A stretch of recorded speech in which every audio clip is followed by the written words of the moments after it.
anything in particular you wanted to cover today? Thank you so much for tuning in to another episode of the Amish Rebel Podcast, brought to you by the Amish Media Group. Today, we are going to be discussing, and I say we, I have Lovina back on here with me. Thank you so much, Lovina, for coming on.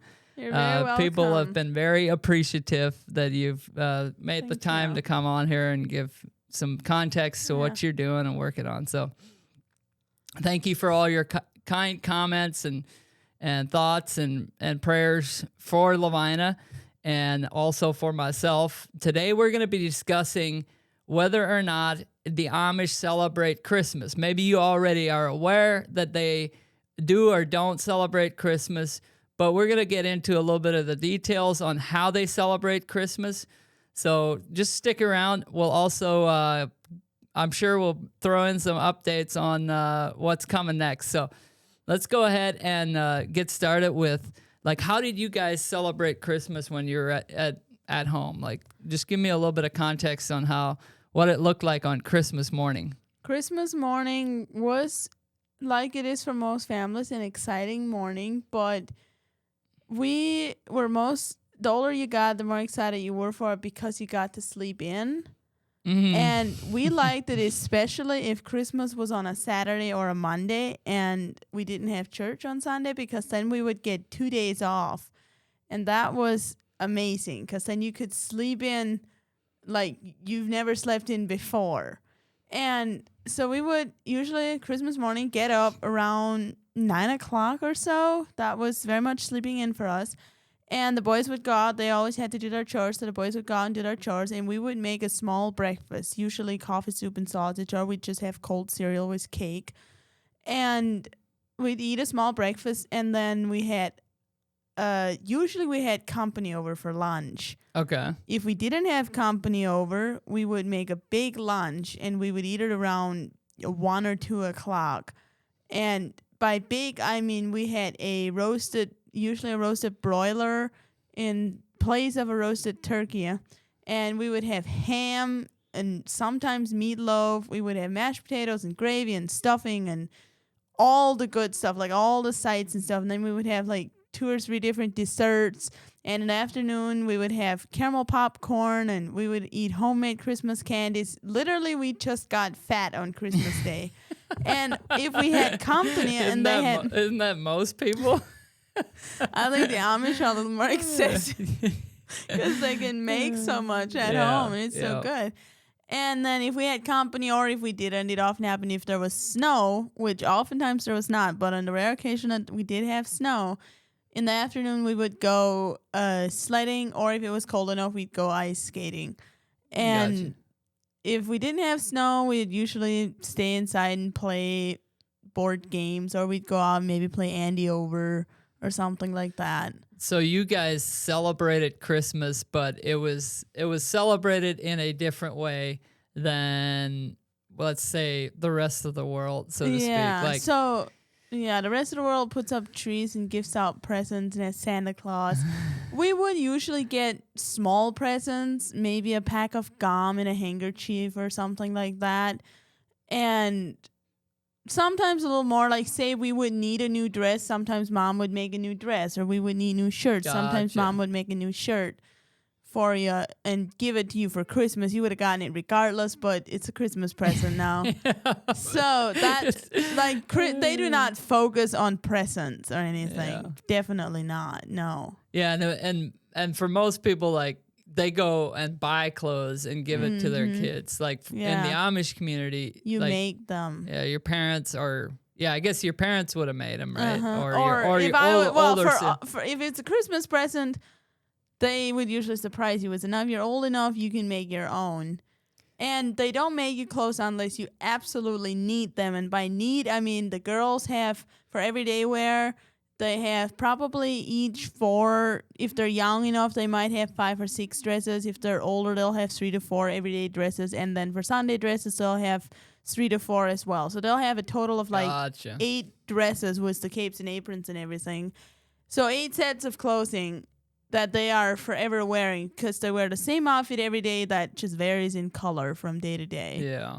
And the men is the same way. They wear the same outfits every day. The shirts just vary in color. So what's this deal about the Amish not celebrating Christmas as a traditional holiday like the rest of the world? What they celebrate it they actually make their official Christmas celebration on, what is it, January 6th? January 6th, Epiphany, yes. And they still don't celebrate January 6th the way we would, like the way the society would call official Christmas. Yeah. Because society calls official Christmas, you decorate, you put up trees, you wrap your presents. Mom and Dad didn't own wrapping paper. I never... You got newspaper, man. Yeah, newspaper. If you were lucky, you got newspaper. The box, it just wasn't wrapped. Yeah. It came in a brown paper bag or something. Even gifts you got, like the kids at school would get little gifts from the teacher. Those weren't wrapped in wrapping paper either. Like the more like financially free Amish would wrap theirs in Christmas paper or wrapping paper sometimes, but Mom and Dad were far from that status. And then on January 6th, when they do like celebrate Christmas, they treat it as a much more sacred thing than I feel like society does. Like they treat it like they do fasting. Anybody that's a church member will have to fast on January 6th. Yeah. And they don't leave the house. Like the guys can leave the house to do the chores. You can leave the house to like do the chores and the basic work stuff that you have to do outside. But other than that, you stay inside, and it's just treated as like very sacred and kind of ritualistic, kind of like it's not today's a fun day. Today is a serious day, and you're supposed to celebrate it like, you know how they celebrate serious days. They do the same thing on Good Friday. Yeah. Like it's all sad and and the fasting is, just for you guys to give a little context. It's usually, like most holidays that are celebrated with a fast in the Amish community, it's waking up in the morning, not eating until lunchtime. Mm-hmm. That's so their not eating or drinking. Yeah, not eating or drinking until lunchtime. And then they break the fast at lunchtime. Because breakfast is like a big deal for the Amish. I mean, so they have to, when they're fasting, they can't eat anything after midnight the evening before. Eat or drink anything after midnight the evening before, and then they can't eat or drink anything until lunch the next day. And it is only for church members. Fasting is considered kind of in my family anyways, in my church community, is considered kind of it's not embarrassing, but it's kind of like, that's a humbling, like it's kind of, you don't talk about it kind of thing. Oh, like, for sure. Or like you don't go discuss it because it's supposed to be humbling and everything. Like, and I get that, but it creates such a weird like thing for anybody that isn't a church member around fasting. Because when I left the Amish, I never fasted my whole life. I thought that was something only religious people did for 12 hours at a time, and I thought you couldn't eat or drink. Yeah. And then I left the Amish, and a couple years after I left them, I started finding out that fasting had many different forms and was done for many different reasons, and not always for religious reasons. And so I kind of got to learn more about it. Yes, they do fast, but I can unintentionally just during the week or at any point in my day-to-day life happen to fast the same way they do. Where I just I go to bed before midnight and I get up late the next morning and I just forget to eat or drink anything until after lunch. And I'm like, oh, okay. I just did an Amish fast because that's the only fasting they ever do. And I'm like, as far as religious fasts go, I don't think a 12-hour fast is really going to do anything for your faith. Yeah. Or not much. I guess it depends on the person. Like if someone's not used to fasting at all, they've never fasted in their lifetime, then maybe 12 hours is a great place to start. But if half of or 8 of those 12 hours are spent sleeping, then it's like there's not a lot of discipline there. Yeah, you're not really sacrificing anything. I mean, I get it. They're so used to their breakfast, but they're always fasting on Sundays when they anyways don't eat a big breakfast. Yeah. Like they're giving up coffee soup and sausage one time. That's supposed to heal something. I shouldn't do this, but I'm still like, I used like, they treat it like such a sacred thing, and I'm like, you're not eating from midnight to lunch. What's so big about that? But no, it's a big deal. It is a big deal. But what are some other things that you guys would have done on Christmas Day? Like, did you have like traditions, things that you did every single Christmas?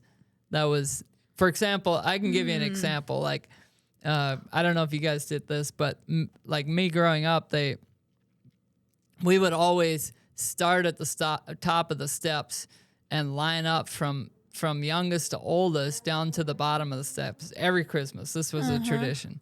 And then the oldest one got to go first.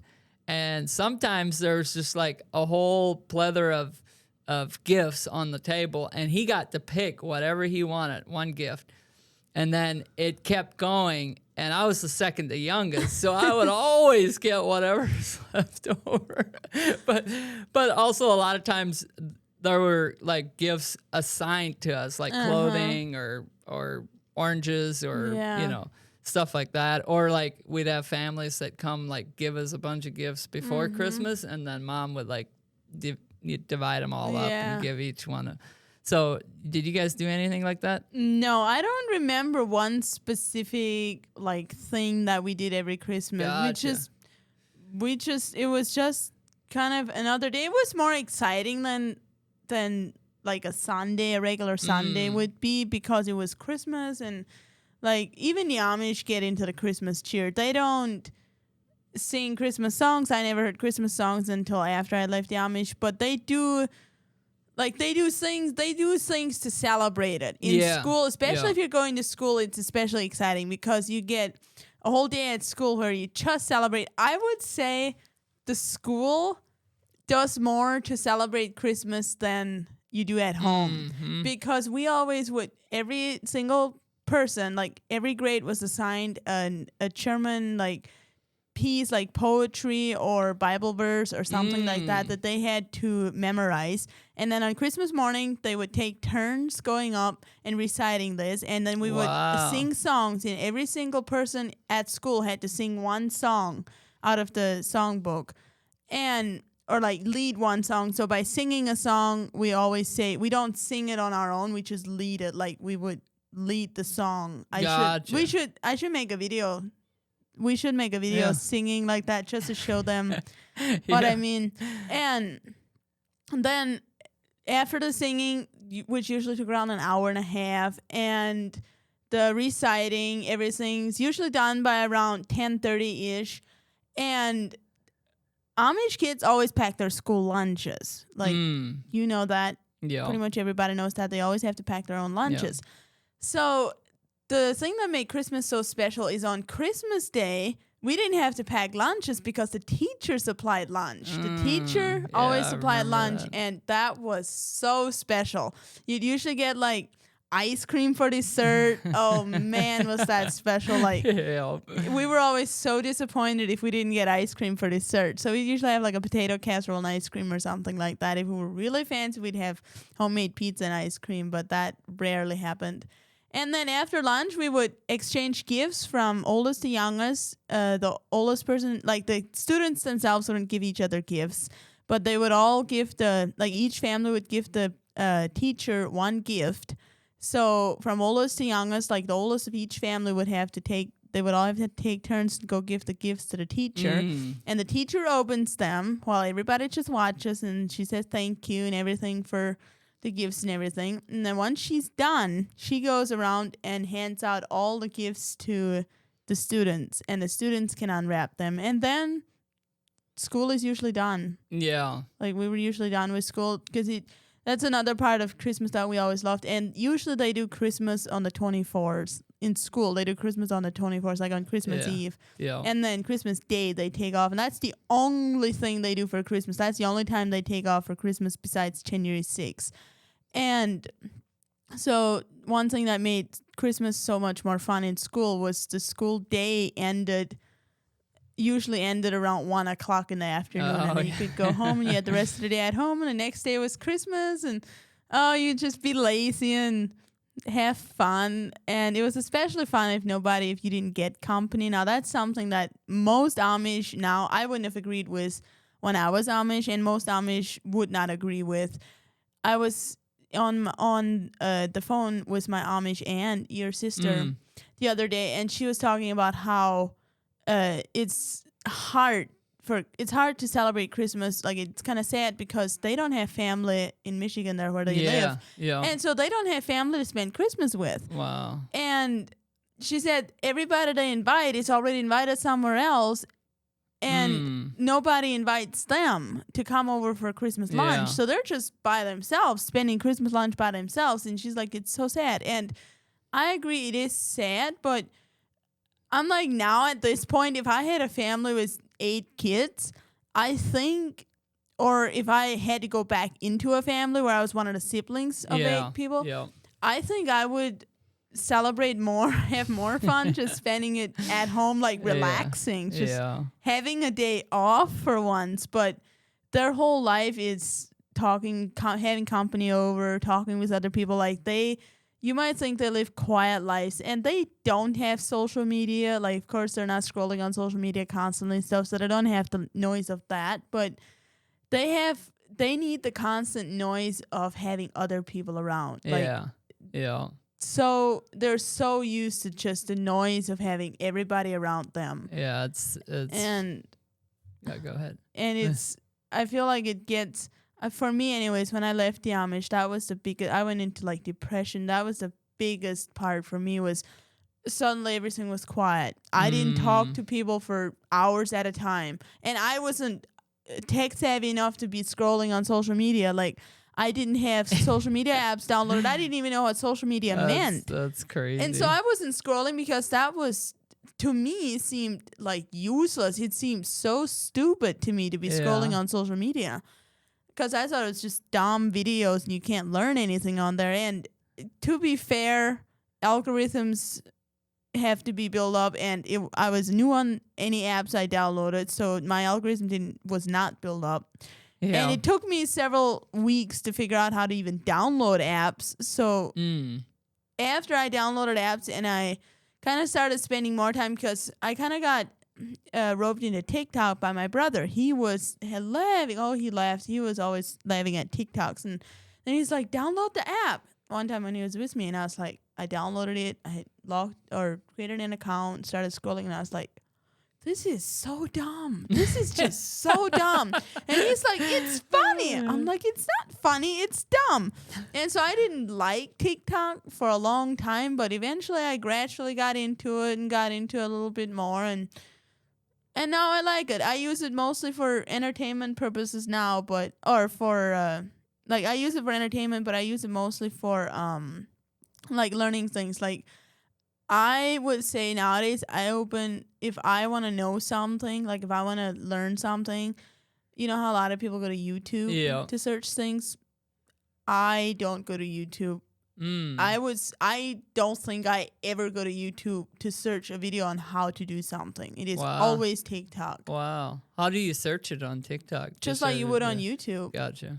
And you just scroll through the videos and I think it's because TikTok videos are much more to the point. There's the YouTube videos, like they have their intro and they're like, well, welcome back, which I get. But I'm like, we are in the age where everybody's attention span is like, get to the point. And so TikTok is a good place if you don't have a lot of time to waste, where you can like how to do this and how to do that, and it just brings up a plethora of how-to videos. I agree with you. I see the shorts and YouTube, and I think that's the way that YouTube is going as well, as their shorts are a lot more to the point than they used to be. TikTok video or YouTube long form videos for a lot of things are still good. Like, say I need to learn how to build a website. Yeah. TikTok is still my first, or YouTube is still my first go-to, always. Gotcha. Versus if, say I would want to say I would want to know how to make mochi ice cream. Yeah. It's TikTok right away. Like, Yeah. There's tons of people on there giving you like 1-minute videos on how to do this and how to do that. Whereas if you go to YouTube, it's like 3 minutes. Hey guys, today we're gonna make mochi ice cream, and I'm like, nope. but bye. you gotta think about the audience. Like depending on the audience, like if you're like, let's say for example, you're someone and you're in a living room and you're wanting to learn how to make ice cream, but you're not going to make it right away. Yeah. So you sit down and be entertained for 20 minutes, Yeah. watching this video. But I'm much like you when I'm looking for a solution. But it's like, I want it to the point. The thing with that is I often do it when I'm not planning on making it right away. I do it when I'm like, the reason I brought up mochi ice cream is because I want to make mochi ice cream in one of my long form YouTube videos because I've never made it before. And I get it now. That sounds kind of hypocritical, whatever, because I'm making a long form YouTube video about mochi ice cream, but I'm not doing it to tell you guys how to do it. I'm doing it so you guys can see how I'm doing it. Gotcha. And I was doing research. Like I was just, I think it was late one night. I was going through I have a list of recipes of things that I want to make for long form YouTube videos. Yeah. And I was going through it and I saw that and I was like, wait a minute, that would be a good idea to make it this winter. Like, would be really good. I'm hungry for it. And so I was doing like research on Google, ChatGPT, Pinterest, like all my go-tos for recipes, and I found a whole bunch. And I like to, when I'm doing my long form YouTube videos, I don't just use one recipe. I will take pointers from like 10 different recipes and figure out what I think would be best, or what I think I would like best and would be closest to the store-bought stuff. So I would like go on all those apps, and then I go to TikTok and I scroll through to just see how other people, like the techniques of other people and how their results are, like what their results are, how it turns out and stuff.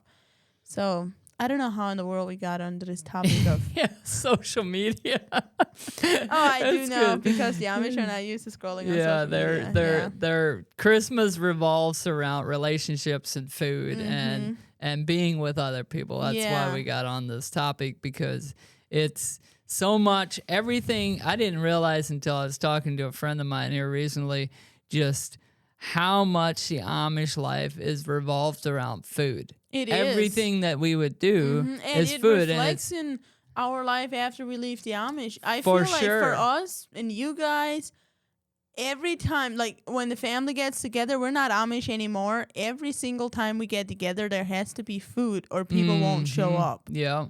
Like, and I still, I am convinced. I was thinking about it the other day, and I'm like, I'm so convinced that being that focused on food, because a lot of people say gluttony is the most overlooked sin in the world, and I very much believe that.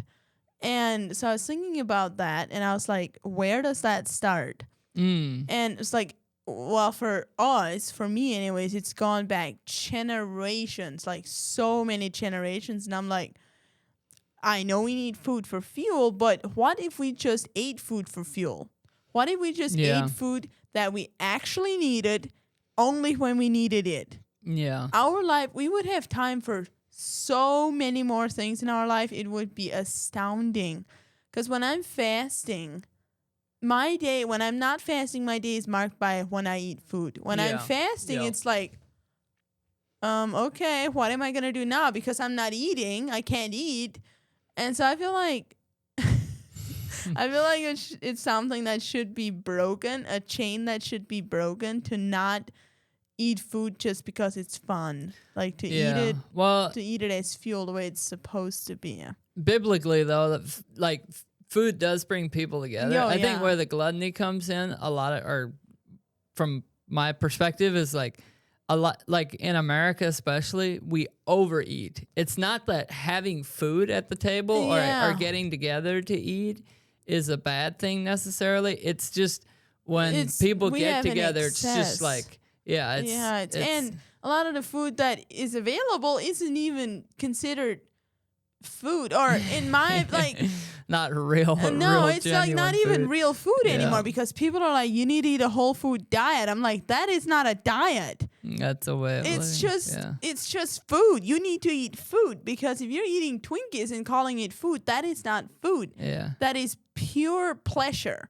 Because that Twinkie is not fueling you. It is not giving you any benefits. It is purely pleasure. Well, it's actually destroying the body. Yeah, that's what I meant. Like, time, it's like any other pleasure in the world. Oh, like, that's a great point. You need to limit it, or it's going to ruin your life.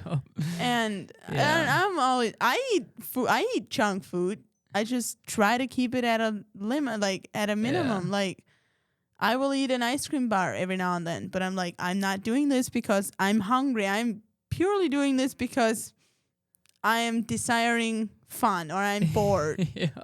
Like, just acknowledge it and watch it that you don't do it too much. Don't say too much. I feel so convicted I won't be able to do these tasting videos anymore, and I'm really enjoying those. Okay, you do them about once a month? I'm just messing with you. I do love the I feel like of the I food. often go down that hole, and I'm like, with all the food I make, it gets very close, because I'm like, all the food I make is very much food that people can use. And a lot of times it is sweet stuff. And it's like, well, it's a dessert. And I'm like, it is a dessert. And I would recommend you only make this if you were planning on buying the alternative. Yeah. Say you were planning on going out and buying ice cream. Instead of buying it, make it. Because then you're at least eating something with a little bit of value. Me and my husband were talking about ice cream the other day. And I told him that it's not, that ice cream isn't even ice cream for most companies anymore. It's legally not considered ice cream because it doesn't have enough dairy in it. He was eating cheese sauce, and I was telling him it's not actually cheese. It's literally plastic, like bioengineered something. And he was like, there's got to be something good in it. And I'm like, no, look at the ingredients. It's like there is not one nutritional thing in that cheese sauce. Yeah. It's like, that's crazy. It's not food. And they can't call it food. They call it a cheese product. Or they can't call it cheese. They call it a cheese product. Like, when it used to be cheese. I know it used to be cheese. Yeah. And real cheese. Oh, my goodness. If you guys haven't had the real stuff, it is so good. And it's like when you say you make it at home, the difference between homemade cheese and store-bought cheese is like day and night. Yeah. Like they're not even related. I feel like it's so off that it doesn't even hit the same like taste buds. Yeah. For me anyways. Oh, like, I agree. And the real yogurt as well. The stuff that you make at home. Like, the real yogurt is the one stuff you make at home is not. No, does not hit the same taste buds. No, not at all. No. So. And if you're used to the fake stuff, it takes a little bit of time. It takes a while. It is so much better for you. What is something that you want to leave the audience with? That maybe an update? Can you get an update? Yes. Can I ask when you're planning on posting this? It'd be probably this weekend. The 26th. Yeah.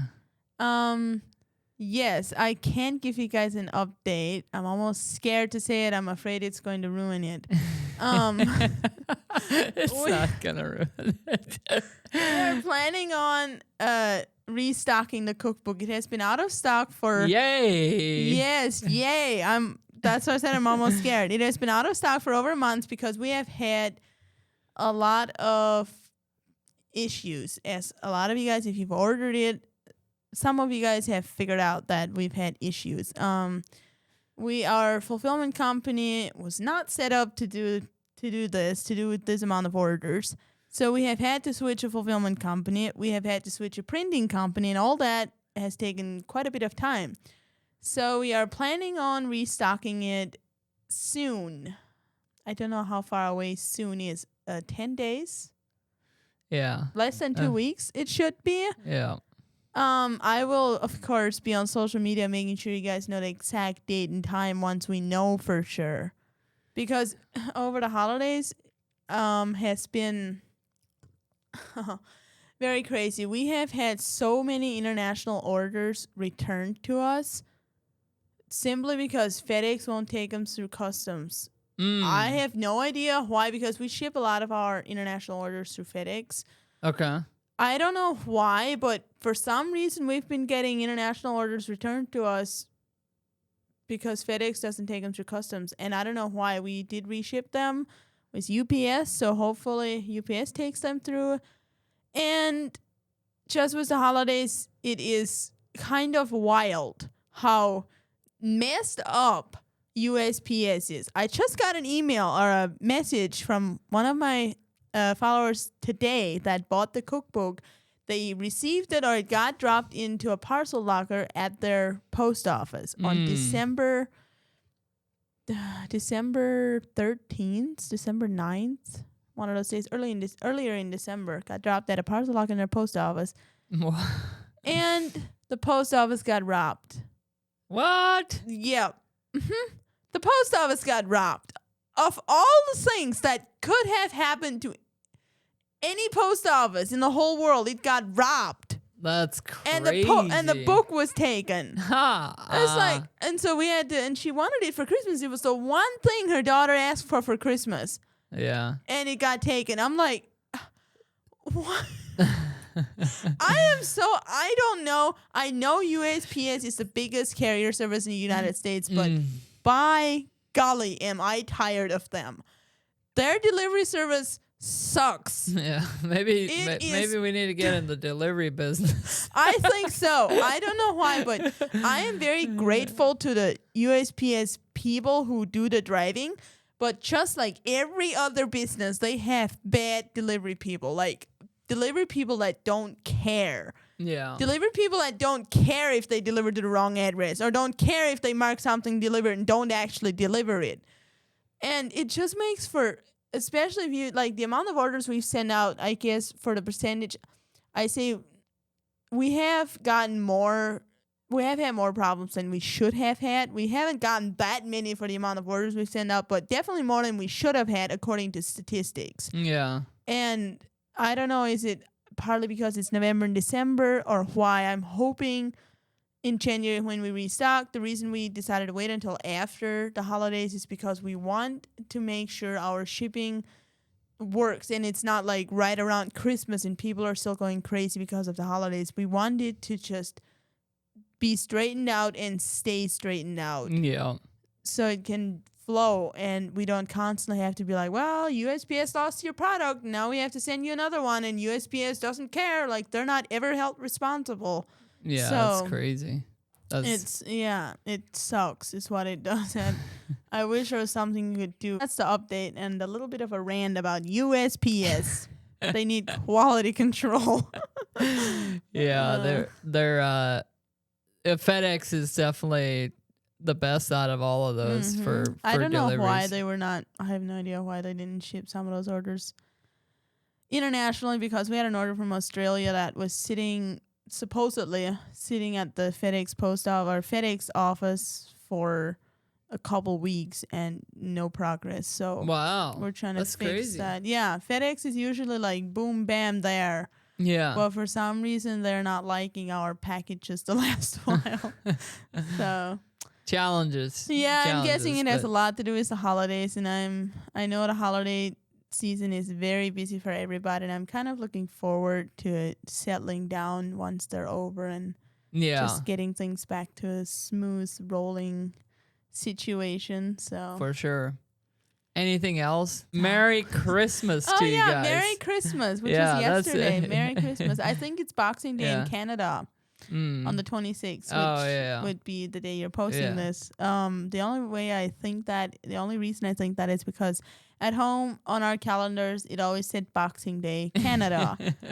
And I remember so many times I asked Mom, what does that mean? What does Boxing Day mean? Like, do people go boxing? Like, fighting. And Mom was like, she has no idea, and I still don't know what it means. Hey, if you guys are seeing this video late, or even if you are wanting the cookbook, sign up and get notified when the cookbook gets released, and then use the Amish code Amish10 for a 10% discount. And you guys can do that and save a little bit of money even after the holidays, because I'm sure a lot of people are spending a lot of money. But if you also want to purchase the cookbook or put your put your information in there for a notification. Once it comes back in Once stock. it comes back in stock, then you'll receive the email right away, right? Like, and you can go, if you go on the website, like where the cookbook listing is, there's like a notify me button, and you just click that. It'll ask for your name and email, and then the day it goes back in stock, you will get an email saying it's back in stock with a link to just click on and buy it. But you might, if you don't notice the email until several hours afterwards, it might have sold out. We never know. And we're hoping we have enough in stock once we restock that it won't sell out. But we never know because it's been a while since we've had them in stock. So I'm wishing I'm like, well, we should have like 3 times as many as in stock as we're planning on, but we can't really because we're switching printers, and printers can only print so fast. I figured out it's kind of a foreign concept to me that printing companies can't print books faster than that, but well, I mean, not everybody is selling them as fast as you. Hey, I just want to say thank you so much for tuning in. You guys leave your thoughts, your comments for Lovina. We are going to do a video where we just respond to comments. I've been wanting to do this for a while, and I'm just throwing you in the mix of it right now. But we talked about it briefly before going live that we want to do this. We want to respond to a lot of your all's comments. And a lot of you said that you've already received the cookbook. You love it. It's amazing. So I just want to share that with you. So great job on that. So there's a lot of people that are grateful that they've received theirs already. Yeah, out of all the ones that,